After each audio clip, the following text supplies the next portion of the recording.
Retomamos Más Poesía después del año pasado, en donde dedicamos el ciclo al congreso de homenaje a nuestro poeta o escritor más importante, que es Antonio Martínez Sarrión. El congreso es Más Poesía 4. Anteriormente tuvimos ahí, pues en fin, ya sabéis, un periodo un poco raro por el COVID. Lo tuvimos que suspender en el 2020 a falta de 2 sesiones, cuando le tocaba a Mercedes Díaz Villarías y a Andrés Gómez Flores, y ellos, junto con José Antonio Mañas, conformaron el Más Poesía 3. Yo, puesto que estamos hablando de retomar, me voy a permitir un poquito explicar lo más brevemente posible, pero sin dejarme detalles, qué es esto de Más Poesía. Albacete es la multitudinaria feria, la céntrica filmoteca y lo último en Avicine, la industria cuchillera y el Museo de la Cuchillería. Es el Altozano, la calle Ancha, el pasaje de Gabriel Lodares y la catedral, la tradición del teatro circo y la aventura milagrosa de EA Teatro, el campus universitario y los conservatorios de música y danza, el pujante FEMUVA y numerosas agrupaciones musicales de todo tipo.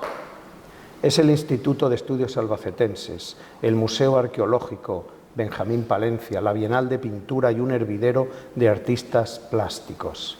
Es el Central Parque de Abelardo Sánchez y el Periférico de La Pulgosa. Es el Depósito del Sol y la Torre de la Fiesta del Árbol. Es el Carlos Belmonte y el Alba. Y es Campoyano. Es la Escuela de Arte y la Casa de la Cultura José Saramago. Y un largo etcétera, tan largo y tan amplio como para poder incluir en él lo que cada uno piense y sienta que es Albacete. Es también, desde hace 3, 4 o quizá más décadas, poesía en todas sus manifestaciones. Y poetas, muchos y muy buenos poetas en toda su diversidad, con propuestas cada vez más serias y más maduras, a la vez que más originales e innovadoras. Sobre todo cada vez mejor trabadas y consideradas en el difícil y cambiante paisaje de la creación poética de nuestros días. Y nos atrevemos a asegurar también de los que están por llegar.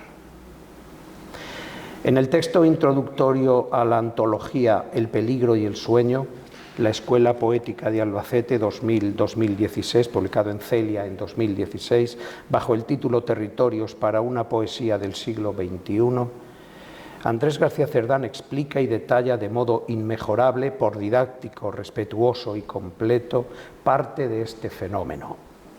Habla, en efecto, de precedentes, movimientos previos, influencias, legados, corrientes subterráneas y el rol decisivo de las redes sociales en la difusión e intercambio de cultura y poesía.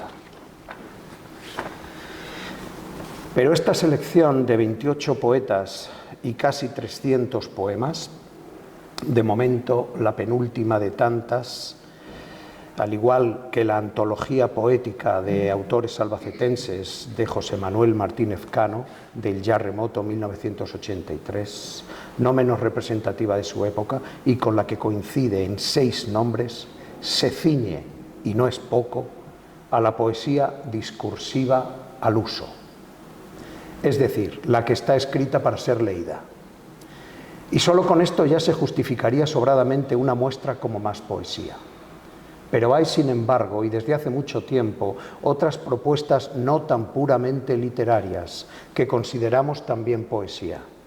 Y desde aquí, desde Más Poesía, les dedicamos el máximo interés. Observamos, en definitiva, que ciertamente hay en Albacete una creciente oferta y demanda de creación poética, y que no es solo de libros, también es de poesía visual o experimental.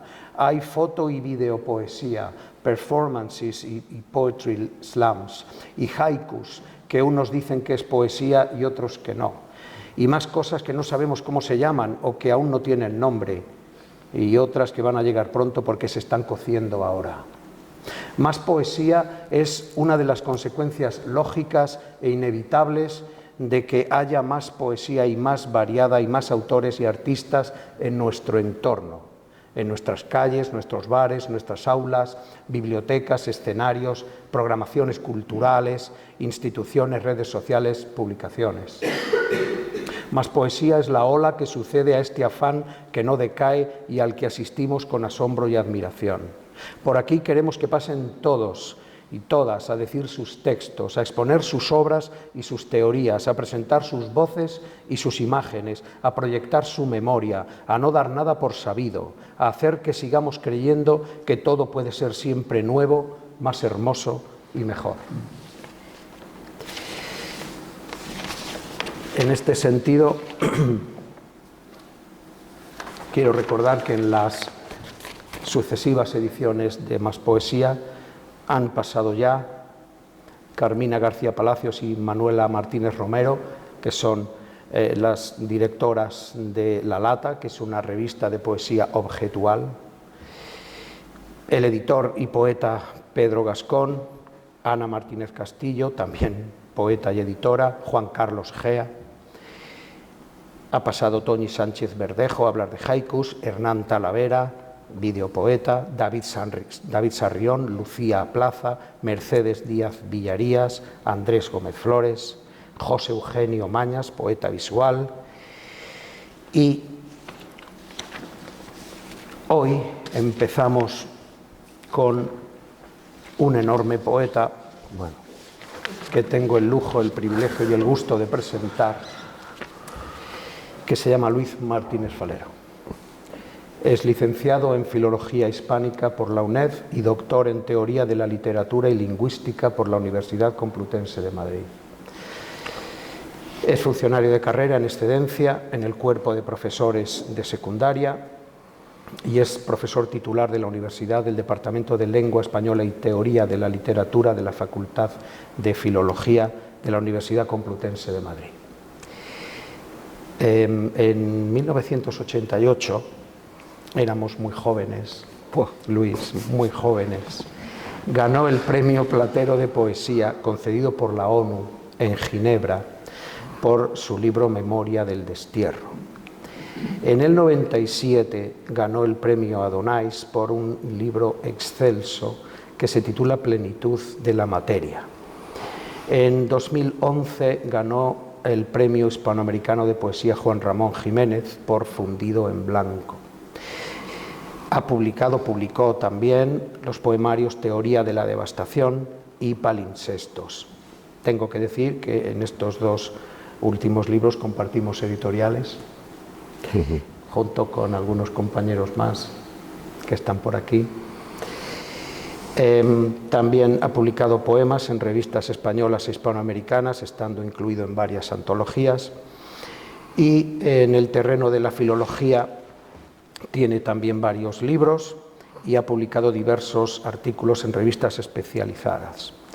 Destacan en este aspecto los trabajos sobre neurociencia y literatura. Actualmente es director editorial de la colección de literatura comparada de la editorial Peter Lang en Berna, en Suiza. Bueno, no sé si he hablado mucho o poco, creo que he dicho lo que tenía que decir. Lo que tengo claro es que no me quiero extender ni un segundo más y le cedo la palabra a don Luis Martínez Falero. Gracias.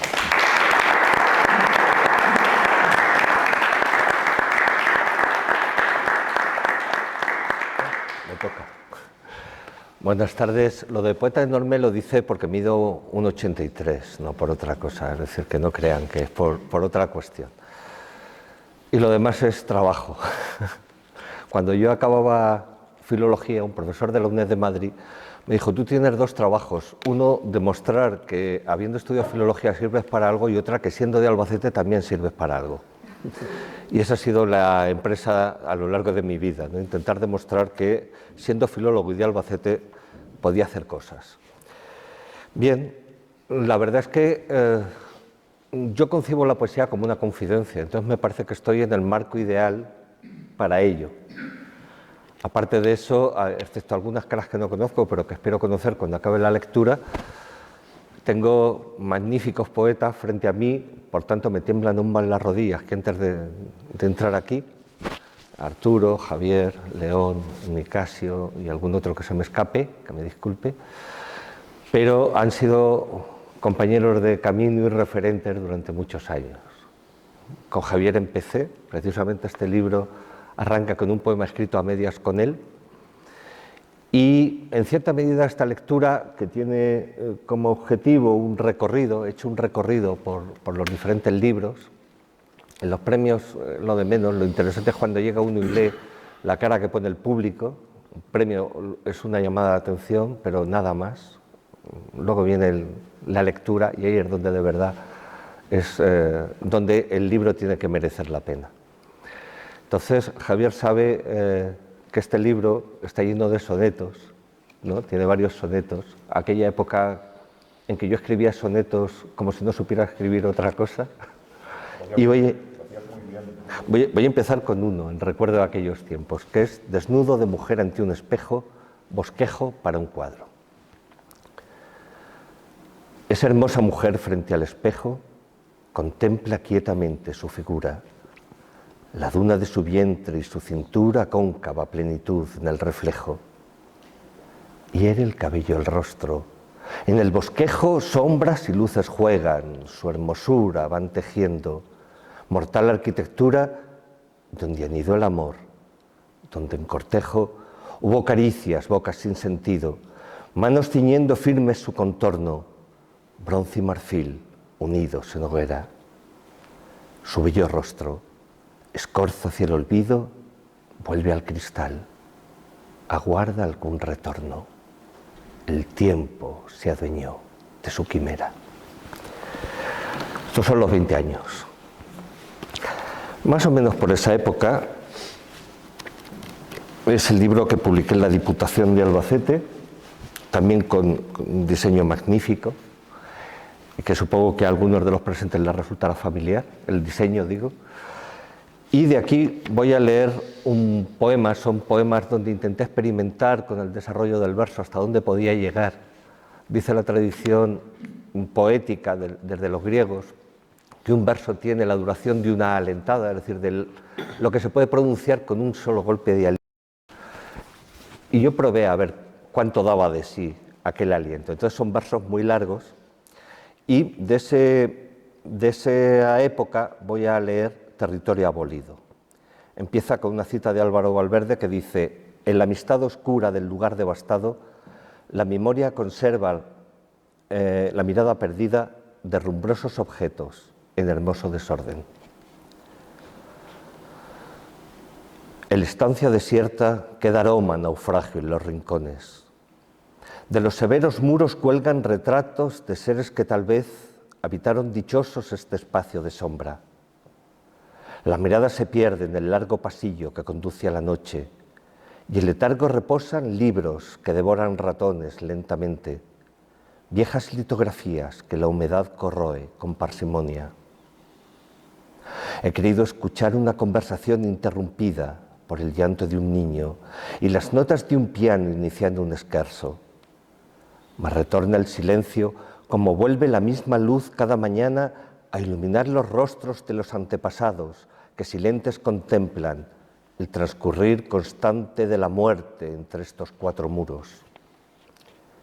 Y es mi vida el mismo corazón de este recinto, las paredes selladas con el símbolo inequívoco de la devastación. Y habrá de ser mi nombre no más que los retratos que el olvido conserva sin conocer su historia, la palabra dormida que en el labio reposa con la dulce indolencia de la muerte.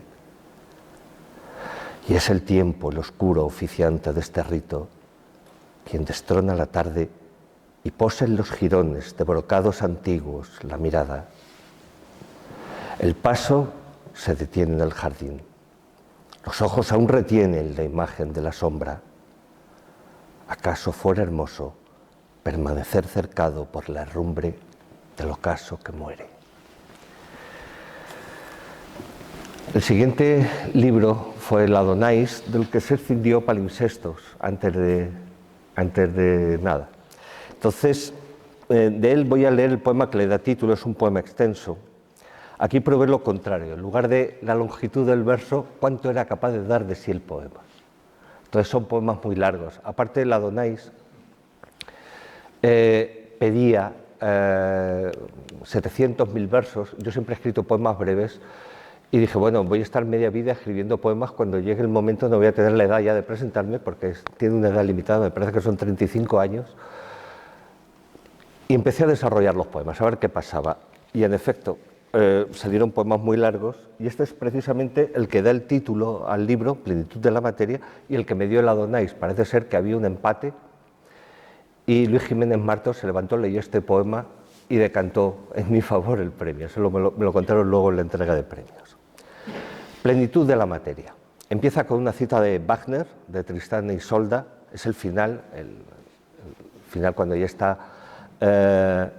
muerto Tristán, y dice Isolda: en el torrente de las olas, en el sonido resonante, en el todo que respira el aliento del mundo, ahogarme, hundirme, perder conciencia, voluptuosidad suprema.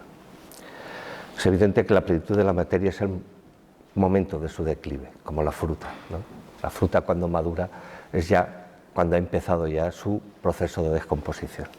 Entonces, vamos con la plenitud de la materia.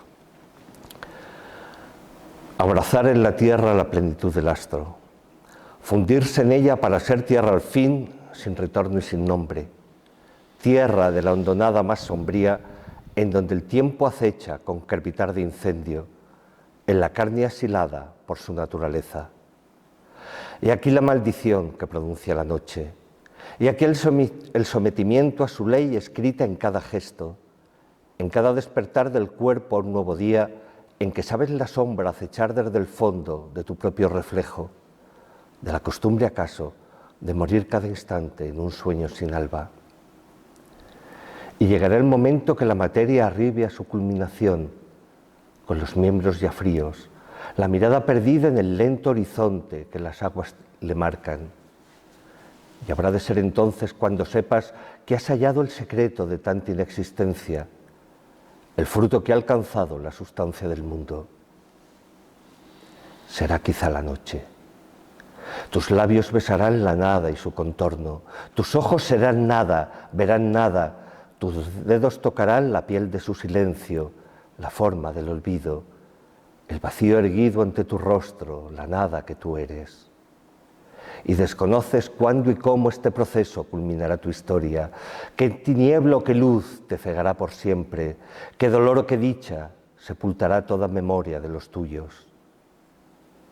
Es la casa caída, el fuego devorando los estantes, los libros profanados por el fango, viejas fotografías que muestran el semblante de ese desconocido que ahora eres. Inexorable mar de la devastación, tiempo abolido entre tus quietas manos, que son blanca ceniza ya, caricia inmolada en esta ofrenda. Conoces la falaz plenitud de la materia, los ríos que se escapan por tus venas desde el ocaso mismo hacia el débil contorno de la dicha más breve. Arrancaste los hilos que tenían a un ser desconocido, fuiste libre un instante, pero ahora has caído en la sombra profunda como el odio, o como el nombre de la impotencia o el miedo. Fuiste libre. ¿Y qué importa caer en tanta oscuridad? La sinrazón se torna labio o hueso, levemente apoyado sobre el polvo, frágil legado acaso para vencer al tiempo que sepulta tus huellas. He aquí la mentira, tu libertad sellada bajo el muro de una derrota más, de una herida más sobre tu carne yerta. En un túnel de niebla se extravían tus pasos y sabes que eres solo un recuerdo, un segmento de luz que lentamente queda consumida. Entonces, ¿qué será de la música del viento tras la puerta, de la lluvia en tu semblante en otros días, la caricia del sol, otro cuerpo dormido junto al tuyo? Sabrás que eres ahora una raíz tan seca como el polvo en que yaces, un guijarro cubierto por la arena de otra playa imposible. Náufrago perdido en la noche sin fondo, acaso peregrino por la vasta extensión del desconsuelo, has llegado muy tarde, a ser semilla o agua en los marjales donde alienta la vida que quizá en otro tiempo fuera tuya. Así te has cubierto de sombra desde el fondo del alma, donde no llega el alba con hondo crepitar de luces y de astros. Solo palpas tinieblas, solo silencio escuchas. Lejos de ti, el brillo de la tarde que declina. Estos poemas nacieron como fruto de una experiencia muy dura, que fue la muerte de mi padre. Las noches en el hospital, ahí se van gestando algunos de los poemas de esta reflexión sobre la muerte, y habrán podido percibir que hay imágenes que se repiten, ¿no? Los estantes, los libros, para mí los libros son fundamentales, como saben todos los que me conocen, las litografías que se van descomponiendo, las fotos que al pasar de los años ya nadie reconoce de quiénes fueron, son imágenes que se van repitiendo a lo largo de mis poemas. Ahí nace también, o empieza a aparecer, algo que luego va a ser una constante tanto en palimpsestos como en Fundido en Blanco, que es la metapoesía, la reflexión sobre el poder de la palabra, que es la voz en el origen, donde intento que la palabra sea el núcleo, con ese recorrido por la historia. Verán que empiezo nada más y nada menos que con el Génesis, que no es mal principio. La palabra inicial que separó los mares, la palabra forjada antes que el mundo, el verbo que hizo temblar la tierra con su sangre, la palabra que alienta detrás de la materia, la que supo del llanto o del labio sellado por la escarcha, la que dio nombre al orden de las cosas, la que funda ciudades o destruye los reinos con un odio de siglos, la palabra inicial que nos legó la muerte, la quietud de un origen abocado a la noche, al profundo desvelo de una lluvia sin tregua. La voz en el origen que profanó las sombras, profecía que emerge más allá de las manos que en el barro trazaron las líneas de unos versos. La palabra inicial que no concluye nunca, la escritura del viento que repite la historia de este signo inefable que construye el vacío. Del mismo libro de palimpsestos, perdón, voy a leer un poema que es Res et Verba, las palabras y las cosas. Es un viejo tópico retórico, es ese equilibrio que tiene que haber entre los contenidos y la manera de expresarlo. Y además tengo muy buen recuerdo de él porque una de las musas que tuvimos de jóvenes, Blanca Andreu, me dijo que este poema le gustaba mucho. Entonces yo siempre lo incluyo en las lecturas, en recuerdo de Blanca, ¿no? que fue una lectura rompedora en los 80 y que ha sido siéndolo. Ha escrito muy poquito, el último creo que son los archivos griegos, y hace ya bastantes años, se lo publicó la Fundación Lara, y bueno, esperamos más de Blanco, que creo que ya está retirado, por lo menos eso dice ella. Entonces, en recuerdo de Blanca como una influencia fundamental de la poeta Blanca Andreu, la inmensísima poeta Blanca Andreu, leo este poema. Trazar un epitafio de otra tarde, convertir cada nombre en signo de la vida, la imagen de una imagen repetida en el verbo, sabiendo que uno pulsa materia del olvido, el metal desgastado de aquel viejo instrumento que corroe la herrumbre en el hondo desván de la memoria. Y así son las palabras, material que diluye el dolor de quien ama cada objeto preciso, engastado de luz, de esa tenue neblina que nos encubre el tacto de aquel que fuimos nunca, como un lento murmullo que quizá nos devuelva la forma sometida bajo el dogal del verso. Para ir cerrando este libro, en la lectura, es un poema que se titula Contraelegía y que en cierta medida contradice a plenitud de la materia. La muerte real no tiene palabras que la definan, está por encima. Entonces, Contraelegía dice así: intento describir este silencio, La niebla que en diciembre conquista la ciudad y el fondo de mi alma. El ritmo de mis pasos sobre la tierra húmeda. Este viento de escarcha que duele entre las manos. El vacío o la ausencia que cubre el corazón hasta inundar los muros de la casa.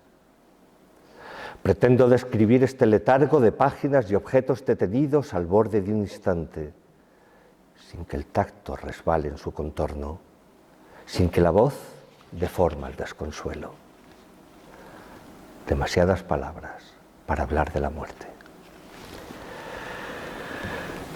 El siguiente libro, el último publicado hasta ahora, He fundido en blanco, para mí es el mejor libro de los 4, o sea, mejor que los 4 precedentes, de los 5 libros es el mejor. Está formado por 4 segmentos, además, a pesar de que cuando lo presenté al premio hispanoamericano Juan Ramón Jiménez, ya le he dicho antes a Valentín, porque me gustaba mucho el formato de la colección, y dije, anda, ¿dónde mando yo esto para publicar? Pues a este, porque es muy elegante y muy bonito, y dije, yo quiero publicar ahí. Es así, la verdad.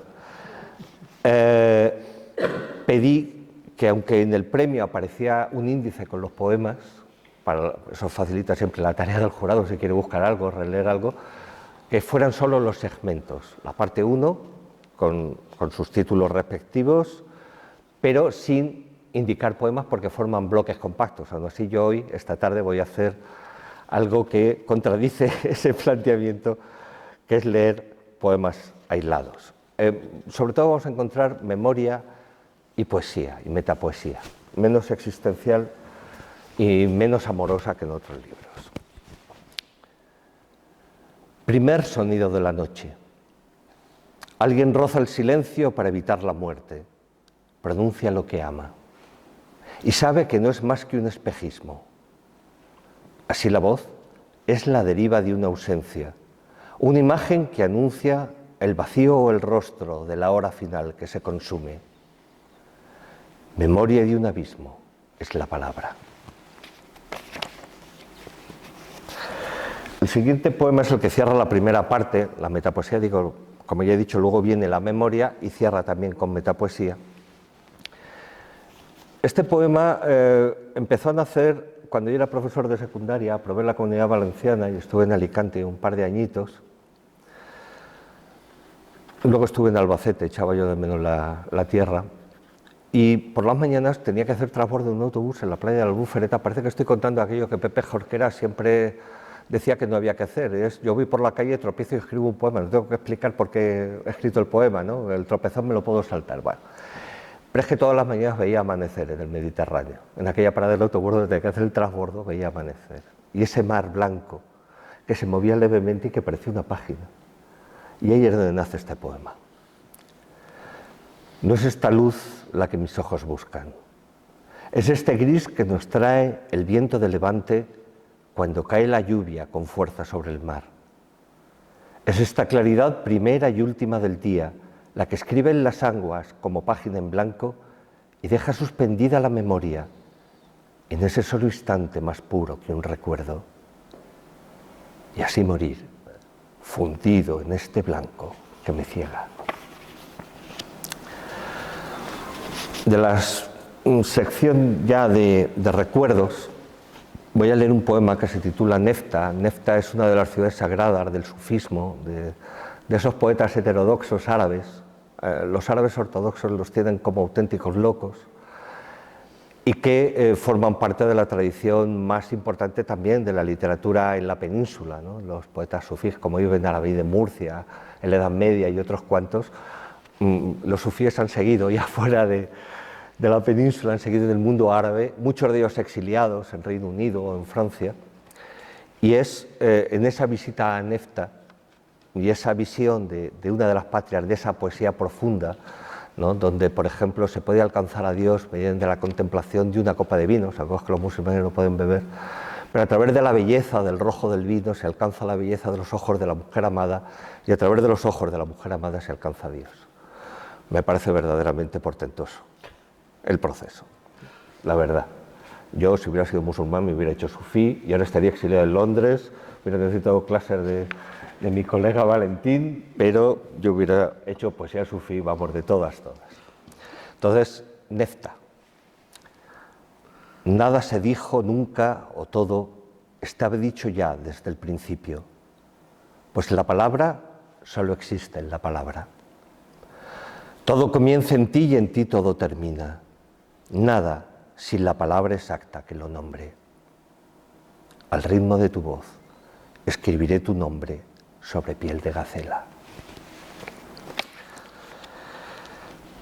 Como uno tiene sus raíces serranas, como le decía hace un momento a León Molina, voy a leer un poema que hace referencia a la existencia, también a la fundición del metal, también a esas raíces familiares, que se titula San Juan de Alcaraz.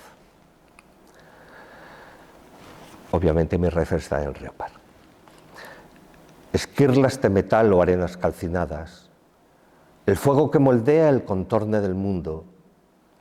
He sentido en mi carne el roce de su tacto y sé que solo quedan escorias de la vida y que es feliz aquel que salva su morada del peligro cuando el crisol derrama su ofrenda hacia las sombras y funde así los días en tan solo un recuerdo.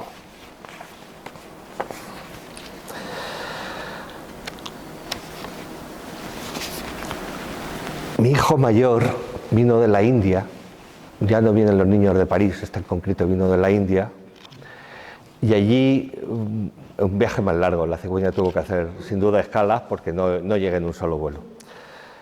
Y allí pude contemplar la miseria más absoluta que uno se puede imaginar, ¿no? Grandes campos cubiertos de tiendas de campaña hechas con 2 cañas de bambú y un plástico azul inmenso. A lo largo, familias enteras, perros, basura, mezclados en casas abandonadas o debajo de un puente de la autopista. Personas, eso fue la primera noche que llegamos a Pune, una señora con la que nos cruzamos y que se sentó en un escalón y cuando volvimos estaba muerta. Sin más. Y allí se quedó. Es decir, nadie se acercó a ella, nadie llamó a nadie. Entonces, esa visión de la India se resume en el poema Pune, que está dedicado a mi hijo, que lleva por primer nombre Luis, porque había que darle un nombre pronunciable sin mucho error, y de segundo, que es el suyo, de la India, Sanket. Entonces está dedicado a Sanket. Bajo una lenta lluvia, la ciudad se diluye. Solo quedan en pie las 4 ruinas donde habitaba el hambre, y plásticos azules donde la muerte tiene el rostro de unos niños o el de esa mujer que lleva un tullido en su espalda. Y más allá el vacío, un mar inmenso y verde después de los monzones. Sobre este mismo barro la ciudad se construye.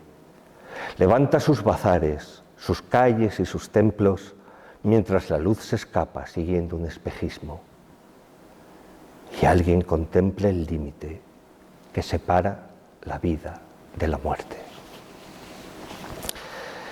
Y este libro lo cierro con el último poema, me parece lo más adecuado, donde recupero otra vez esa idea de la página en blanco, lo hemos visto antes en el mar, ahora ya es la página esta. La muerte o el final de lo tangible. Apenas este espacio para escribir la sombra del instante. Nada dirá que acabó la palabra como acaba la noche. Ahí está el fundido en blanco. Ya para ir cerrando, porque hay poca luz ahí detrás, temo que algún poema se me interrumpa con algún ronquido involuntario. Voy a leer de lo último que tengo, de material inédito. No ha aparecido, he publicado algunos de los poemas de este nuevo libro que por ahora voy titulando Lugar, después de haberle cambiado ya un título. Y donde también voy mezclando un poco lo que es la metapoesía, la reflexión, la memoria, con unas salvedades que en el centro he insertado algunos poemas visuales en blanco y negro, por si acaso alguna vez lo publico, que el editor no me lo tire a la cabeza, pidiendo colores, y que es un recorrido en cierta medida por esa vida en la poesía, por esa vuelta otra vez a la memoria, la parte del lugar, el segmento que se llama lugar, es un retorno otra vez a la casa vacía, a la memoria, pero esta vez con poemas en prosa. Hoy solo voy a leer poemas en verso. Ya que se trata de poesía, vamos a hacerlo en verso. ¿no? El poema en prosa tiene la parte ya casi, y además son narrativos líricos, en esa mezcla que señala a John Deere en un artículo. Llegó la madrugada. Me traía un resto de tu nombre entre sus pliegues. Apenas un esbozo de sílabas o fechas pronunciaban sus labios en mi oído. Después la mansedumbre de lo que borra el viento. Creció la soledad, como crecen las flores en las tumbas.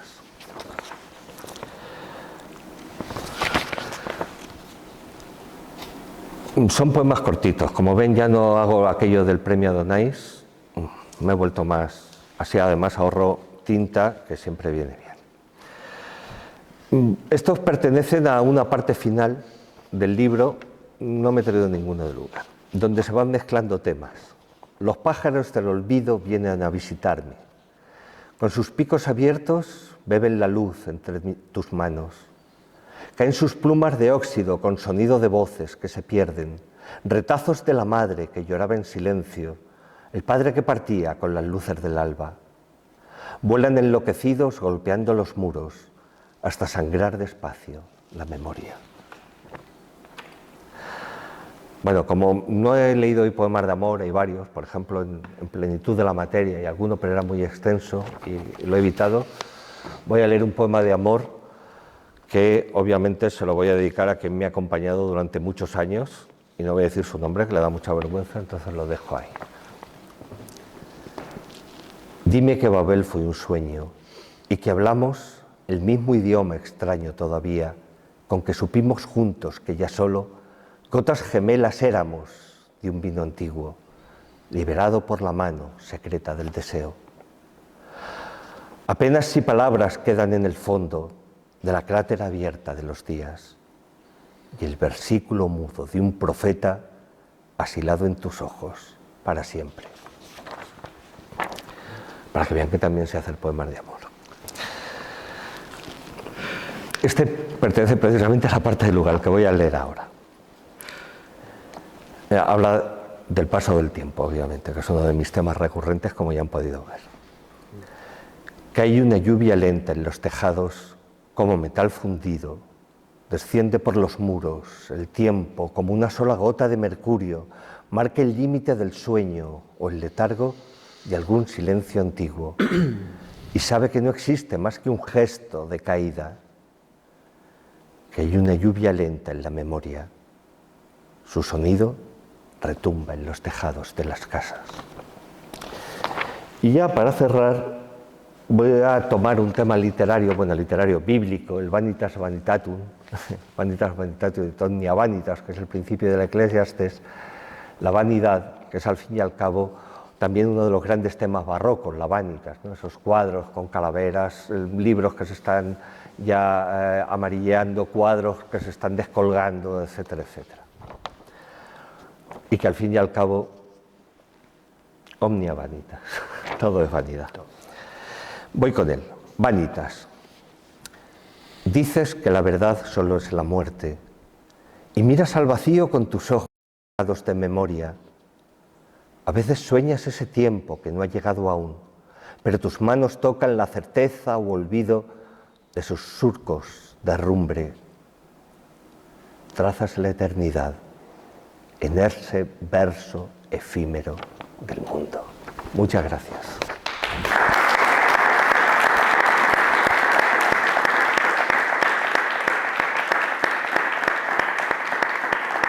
Gracias.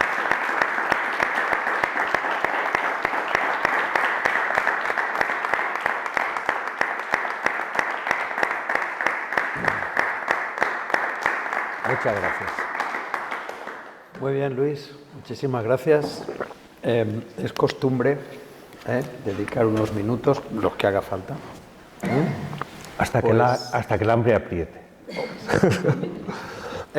Bueno, pues para preguntas, comentarios.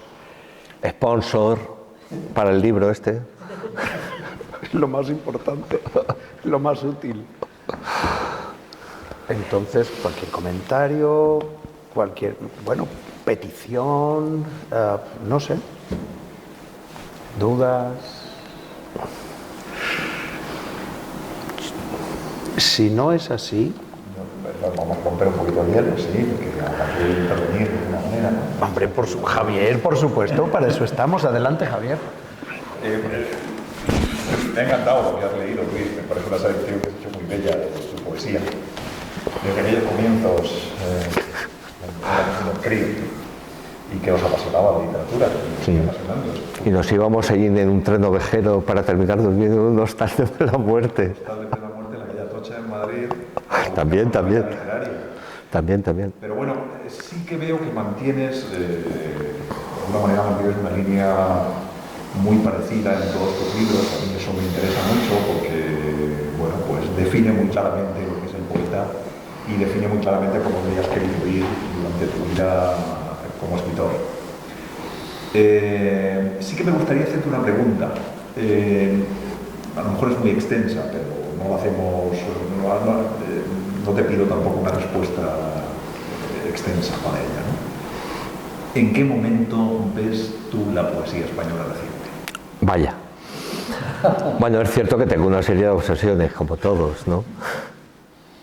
Creo. Al fin y al cabo, pues somos memoria, tenemos ahí nuestras cosas que hay que contar o que queremos contar para quitárnoslas un poco de encima. ¿Cómo veo la poesía? Depende. Se escribe muy buena poesía, quienes saben escribir poesía, se escribe horrorosa poesía, quienes no saben escribir poesía y piensan que partiendo las frases ya es un poema. Sí. Es lo que se llama poesía a hachazos. Es una etiqueta crítica, al fin y al cabo uno es profesor de estas cosas. Se llama poesía a hachazos, ¿no? Yo tengo, pues no sé, quiero contar algo. Lo que pasa es que hay una cuestión, que es la cuestión del prosaísmo. Se puede escribir, la poesía social era prosaica, ¿no? Blas de Otero tiene poemas prosaicos, todo el mundo en esa época, en los 50, 60, tiene poemas, hasta Valente tiene poemas prosaicos, cuando se le cruza el cable. Sé que tiene sobre los críticos, que hacen cosas muy feas de adolescentes, mientras, para decir qué guapo soy, qué bueno, soy siempre mejor que los escritores que comento, muy prosaico. Pero claro, se puede hacer literatura. La literatura exige una serie de cosas, no todo es literatura, ¿no? Igual que no todo lo que se publica como ficción es ficción. Me refiero en la novela. Entonces, es cierto que se han olvidado pequeños detalles, ¿no? Como es, por ejemplo, un cuidado en el lenguaje, como es buscar la palabra precisa, que es una de nuestras grandes obsesiones, una palabra que pueda designar o que pueda significar lo que yo quiero decir exactamente. Y que en nuestra búsqueda, por eso seguimos escribiendo poemas, porque nunca la encontramos, o nunca nos termina de satisfacer la que encontramos. Entonces ahora no existe eso. Ayer Valentín, hablando de esto, le compuse un poema sobre la marcha, pero como ya no me acuerdo de cuál era, pues puede ser, no sé, voy al parque con mi primo, hay pájaros, qué bonita es la tarde, qué bien nos lo pasamos, te invito a una caña. Eso no es un poema. Eso es un WhatsApp. Entonces hay que tener mucho cuidado con estas cosas, ¿no? A mí me dicen, no, es que un exalumno tuyo, es que tuve un exalumno, uno de los primeros años que estaba en el grado de Literatura General y Comparada en marcha, que había un poeta de estos. Y es que ha vendido 300.000 ejemplares. Bueno, ¿pero de qué? Lo busqué y en efecto, era maravilloso, ¿no? Era estupendo, era de este tipo de cosas. ¿No te acuerdas el nombre del álbum? No, no me acuerdo de la cara. Pero no me acuerdo del nombre, han pasado ya muchos desde entonces, me acuerdo de la cara, tenía cara de idiota, y es cierto, su poesía lo reflejaba claramente que lo era. O sea, no me cabe ninguna duda. Es más, no se llegó a examinar conmigo. Estaba ahí en la primera fila con cara de idiota y así se quedó. Es decir, no llegué ni a calificarlo, porque empezó a publicar y empezó a hacerse rico con montajes que hay ahora. De si ahora me he hecho youtuber, instagramer, o salgo en TikTok haciendo el baile del pavo. Es decir, no sé muy bien qué hace ahora. Entonces me he quedado ahí, pero ha vendido 300.000 ejemplares y me fui a la librería y de efecto ahí estaba el libro y dije, sin duda la poesía representa al individuo que le ha escrito. Yo creo que como respuesta, Javier... Entonces hay mucho de ese tipo. Además, hay alumnos míos, poetas en ciernes o que intentan ser poetas en ciernes, de los que luego se presentan a las becas de la Fundación Antonio Gala y esas cosas, que están indignadísimos, claro. Y es que no podemos, porque esta gente nos copa el mercado, porque va a hacer los youtubers, venga hombre, va a hacer youtubers. Entonces, claro, ahí está el problema. Entonces, ellos fueron los que me empezaron a avisar de cierto tipo de cosas y son los que, si soy alumno del grado, hombre, si lo tuviste en segundo, yo. Y en efecto, lo tuve en segundo. Entonces, el mensaje poético, ¿tú crees? O del mensaje. Sí. Una mercantilización. Por lo tanto, las editoriales no apuestan por la gente que escribe de determinada manera porque va a vender menos. No, se trata de vender. Es decir, la poesía es un elemento igual que un Kleenex o un paquete de Kleenex, igual que los platos precocinados del Mercadona, ¿no? Que un día no tienes comida, sales de trabajar y te lo compras y te lo comes, adiós. Y te olvidas, y lo tiras a la basura y dices, no vuelvo a comprar este. O sí, parece que estaba bueno. Entonces, claro, el problema de la mercantilización de la literatura es esto, en novela ya lo habíamos visto, ¿no? Con lo de la autoficción hemos llegado a ver gente que contaba su mili o contaba su adolescencia como si los demás no lo hubiéramos tenido, que decía, ¡jo, qué sorpresa! Este también es poeta. Entonces, claro, te encuentras con este tipo de cosas, vale, pero la novela es la novela era ya mercancía. La poesía la teníamos un poquito más cuidada y son los poetas que son nuestra referencia. La verdad es que Javier se conserva muy bien, los demás ya peinamos canas, hemos perdido pelo, ¿verdad? Pero Javier se conserva estupendo. Pero, ¿cuáles han sido nuestros referentes? Poetas con mayúsculas, coño. Pepe Hierro, Valente, Brines, Rodríguez. También de gente que ha venido después de nosotros, ¿no? Al citar a Rodríguez, pues eso, ¿no? Entonces, claro, Andrés Gómez Flores, también ha venido detrás de nosotros, Andrés García Cerdán, ha venido detrás de nosotros. Y tiene unos referentes literarios apabullantes. Y sabe mezclar lo actual, la música, el pop, rock, heavy, con unas referencias literarias apabullantes. Pero joder, tiene una formación que no tiene ninguno de estos. Es decir, ya que estoy en pequeña comunidad, esto no lo grabes. Voy a decirlo. Escriben poesía como escribimos poesía a los 12 años, Javier. Es el tipo de poesía que escribíamos a los 12 años. O Mariñoñi completa, que era la poesía que escribíamos a los 12 años, de te quiero, te adoro, te llevo a los toros, te compro un botijo, etcétera, etcétera. Y a ser posible con rima. O una poesía que dice, bueno, esto ya no es realismo sucio, esto ya es realismo guarro, pervertido. Es decir, ya no llega ni a eso. No llega ni a realismo sucio. Entonces, esa es mi opinión sobre la actual poesía. Muchas gracias. Bueno. Sí ha dado, sí. Y eso que me he frenado, ¿eh? Me he mordido la lengua un par de veces, luego tendré que ir a que me hagan un lavado de estómago. ¿Arturo? Sí, estoy de acuerdo con Javier, me gusta mucho la selección que has hecho. Y el libro del que has leído algunos inéditos, la verdad es que promete, ¿no? El lugar. Y yo te quería preguntar precisamente sobre eso, porque tienes problemas para ajustarlo porque te falta tiempo, ¿no? Entonces me gustaría conocer tu proceso creativo, ¿no? ¿Cómo desde que notas que te llama el poema hasta que lo tienes ajustado, qué pasa? Bueno, ahí hay un doble proceso. Hay un primer proceso donde escribes poemas, por ejemplo, acabo este libro, que es el último que he editado, ¿no? O que se editó. Y entonces estás un poco en tentativas. ¿Qué voy a hacer ahora? ¿Qué voy a escribir ahora que no sea exactamente lo que he escrito antes? Porque eso, yo soy de la opinión de Gil de Viedma, el día en que escribes un poema que es exactamente igual a otro, idéntico, que no tenga ni un mínimo matiz distinto, lo mejor es guardarlo en un cajón y dejar de escribir. Ese era Gil de Viedma, así de radical. Entonces, primero tienes una tentativa y reúnes un grupo de poemas y a partir de ahí ya vas viendo las líneas que puedes seguir. Y ya piensas en bloques. Ese es mi proceso, yo ya pienso en bloques. Y conforme voy escribiendo, los voy insertando en uno u otro, se quedan exentos. Por ejemplo, he hecho algún tipo de poesía social últimamente y se ha quedado al margen, está al margen del libro, ¿no? Claro, eso es, luego a partir de ella escribes. Luego viene la última parte, que es la del montaje. Cuando ya has completado todas las secciones que piensas que el libro puede tener, ya digo que de algún libro se emancipa alguna parte porque ya se te va de las manos y dice, ya me he pasado de madre, esto ya tiene más partes, vamos, son casi mis obras completas en un solo volumen, ¿no? Lo demás se queda finito y esto es un tochazo, son los libros. Entonces viene la fase de montaje y ahí vienen los problemas de tiempo, porque hay que volver a leer todos los poemas, ver qué orden van a seguir, qué dialéctica vas a establecer entre los poemas, ¿no? Para que dialoguen entre ellos, para que luego puedan dialogar a su vez con el lector. Esa parte ya es puramente técnica, ahí ya no hay... es qué tipo de libro quieres hacer para contar lo que quieres contar. Y es para lo que no tengo tiempo, y además he escrito poemas en los últimos meses que deberían de estar ahí, y entonces tengo que remontar lo que ya había montado, o sea, tengo que desmontarlo entero.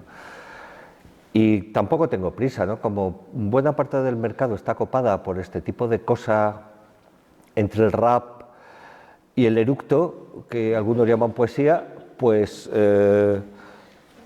tampoco tengo prisa. Es decir, bueno, no lo publico, tampoco pasa nada. Además, lo mismo de manera póstuma vendo más. ¿Quién sabe? Y aparte de eso es que tengo claro toda la prosa académica, que si congresos, que si artículos, que si proyectos de investigación, que hay un mini seminario y tienes que ir a hablar y luego eso se publica, y claro, hay que cuidarlo, no puedes llegar allí de cualquier manera. Entonces, ese tipo de cosas pues también me quita mucho tiempo.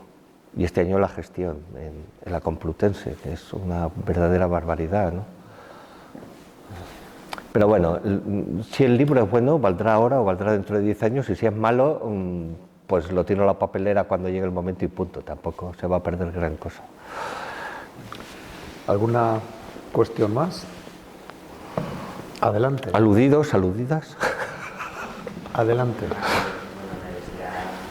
Puedes hablar más fuerte. Sí, le quería agradecer porque, bueno, escuchar citar a un poeta sus poemas con la referencia con la que probablemente los ha pensado. Javier lee mejor que yo.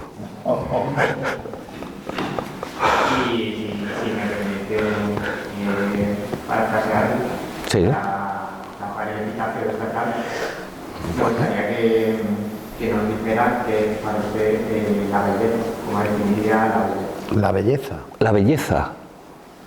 Vaya. Andamos bien de preguntas. Es difícil, es muy difícil Esta tarde, definir la belleza porque sabemos que es algo subjetivo. Kant nos diría, y aquí me pongo pedante como buen profesor, Kant nos diría que la belleza es un juicio de gusto, no es un juicio lógico, la crítica del juicio al mismo empezar. Pero yo creo que la belleza es sobre todo aquello que en un momento determinado no es expresable. Necesitamos que pase el tiempo, necesitamos que la memoria lo pueda sintetizar, lo pueda convertir en algo tangible como es la palabra, ¿no? Se pueda escribir. Y a partir de ahí, pues surgiría esa idea de estética. El mar Mediterráneo en el amanecer es tremendamente estético, es de una belleza impresionante. Ver el blanco, el mar completamente blanco con sus olitas como líneas y el sol que va apareciendo poco a poco por el horizonte. Nunca perdí el autobús porque la responsabilidad de tener que llegar al instituto a la hora me obligaba a montarme, pero yo alguna mañana me hubiera quedado hasta que hubiera salido el sol un poco más. Eso es la belleza, ese momento en que no tienes palabras. Yo necesité venirme a Albacete para poder escribir ese poema, ya lejos del mar. Y entonces es cuando sale el poema solo. Cuando en la memoria de pronto hace clac, no voy a entrar en cuestiones técnicas, de memoria a largo plazo, memoria a corto plazo, y de pronto, sin saber por qué, un día, en mi casa, Avenida Menéndez Pidal, hablo del mar en Alicante. Y eso quiere decir que aquel momento fue de una belleza que necesitó tiempo para asimilarla. Esa es la belleza, la que necesita tiempo para ser asimilada.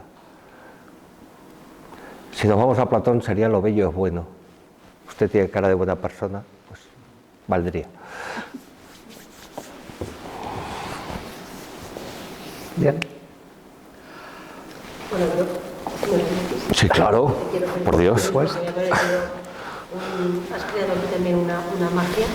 Me ha encantado escucharte y opino, como ha comentado, que no solo hay que saber escribir poesía, que me parece algo, para mí, vamos, un mérito y un don, sino que también hay que saber interpretar. A mí es que me enseñó un poeta, me enseñó un poeta de los mayores, que era Pepe Jorquera. Un buen referente. Te quería felicitar por ese lado. Y luego, pues, no sé sé, me surge la curiosidad de si, en tu caso, como poeta, te pasa o os pasa a los poetas en general como a los pintores. ¿Tenéis corrientes, tenéis etapas de la vida que os van marcando? Sí, claro.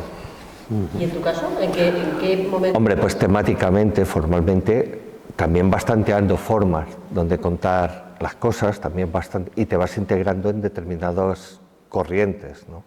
O en determinados bloques. Hombre, hay un continuo, que es la poesía, llamemos de toda la vida, Una base.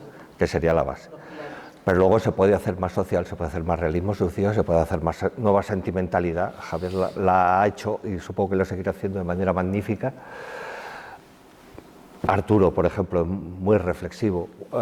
Nuestro amigo León tiene una mirada sobre el paisaje verdaderamente impresionante. He leído poemas suyos últimamente en Facebook verdaderamente portentosos. Nicasio, cuando era poeta, tenía una ironía verdaderamente sobresaliente.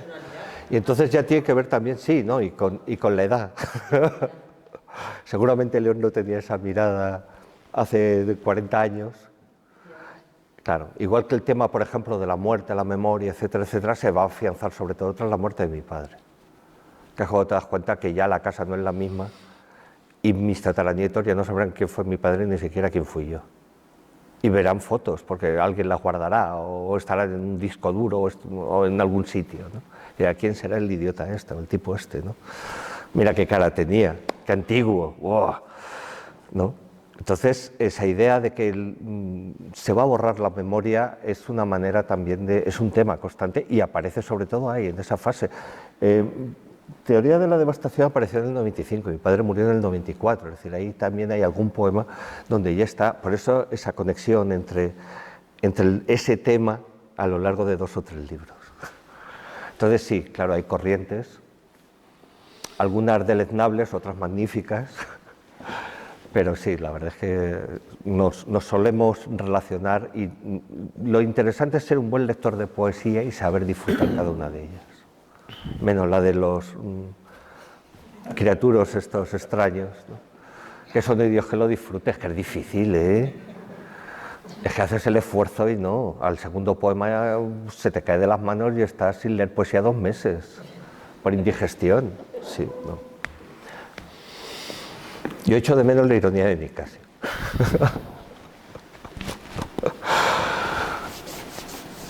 Bien. Bueno, Valentín y sus poemas también son magníficamente eruditos, como lo había dejado, que estaba mirando hacia el frente, también debería mirar hacia mi derecha. Gracias.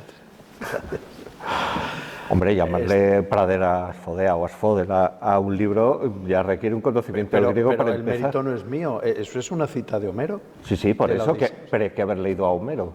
Claro. Que era el único Homero que conocen es al Simpson. Claro. Cuidado. Que es Homer.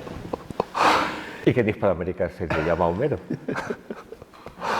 Bueno, está claro, Luis, estaríamos hablando y escuchándote, pues un ratico más, bastante más, pero tenemos que terminar aquí, me da la impresión. Ha sido un placer y un honor.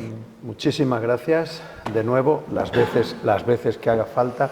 No quisiera despedir el acto sin antes recordar que en 3 semanas Sara Millán nos va a ofrecer en la segunda sesión de este Más Poesía 5 una muestra de su magnífica videopoesía. Yo no sé si quieres adelantar algo antes de marcharnos. No voy a hacer spoilers, van a tener que venir. Sí, señor, eso es. Yo recomiendo esta sesión, es una propuesta muy original, muy interesante. Tuvo algún reconocimiento en el Avicine último, hablaremos de eso y de alguna cuestión más. Y Elena, si quieres tú terminar, decir las últimas palabras, muchísimas. Yo no voy a romper esa magia, yo soy dura. Nada, simplemente agradeceros a ti, Valentín, por tu labor de coordinador y de maestro de ceremonias, y a ti, Luis, por hacernos de esta tarde lluviosa una tarde preciosa. Y bueno, muchas gracias. A la gente que ha venido y que ha asistido a este acto, son las palabras. Lo hemos disfrutado y nos has amenizado esta tarde. Muchas gracias. Muchas gracias.